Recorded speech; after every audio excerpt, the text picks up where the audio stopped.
America is regarded as a country with a ravenous appetite for consumption. Today, a widespread fondness for pharmaceuticals has turned the U.S. into a nation of pill poppers. Bipolar depression doesn't have to consume you. Here's me, and here's my depression. You know when you feel the weight of sadness.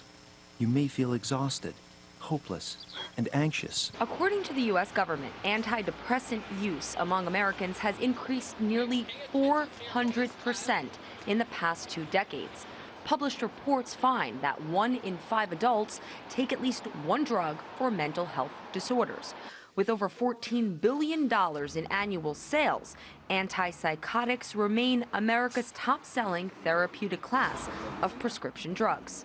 This is a medical journal. Dr. Harriet Fraud believes Big Pharma has manufactured a climate of insanity by manipulating and even creating illness for capital gain.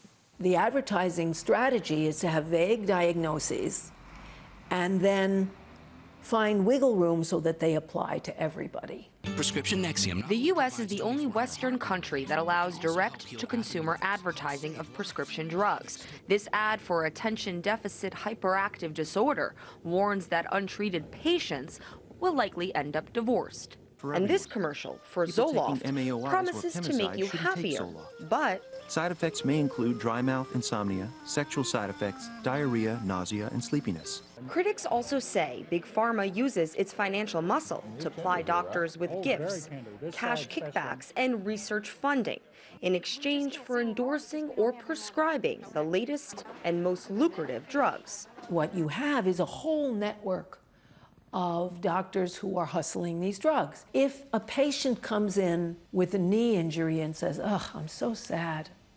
"Oh, are you depressed? Hey, write a prescription."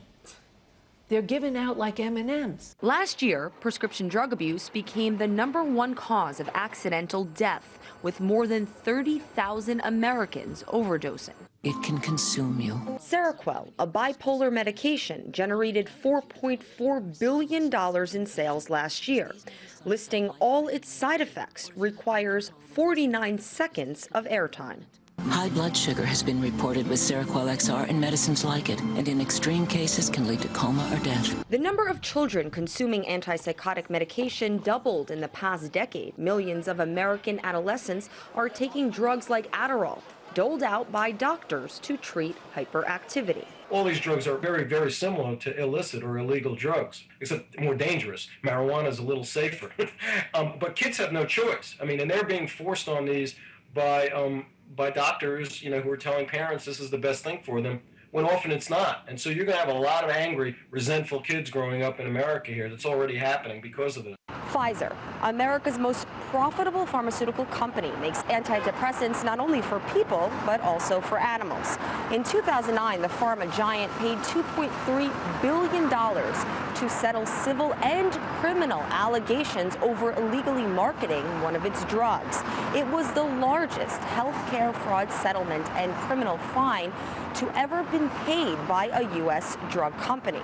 That being said, the money reportedly amounted to less than 3 weeks' worth of Pfizer drug sales. The money is so huge that the fines are immaterial, and they're not thinking about the social effects of what they're doing. They're thinking about the profits they accrue. The pharmaceutical industry remains the most profitable business in the U.S. More success and financial gain for the companies will always remain possible as long as more Americans are encouraged to take drugs. Marina Portnaya, RT, New York.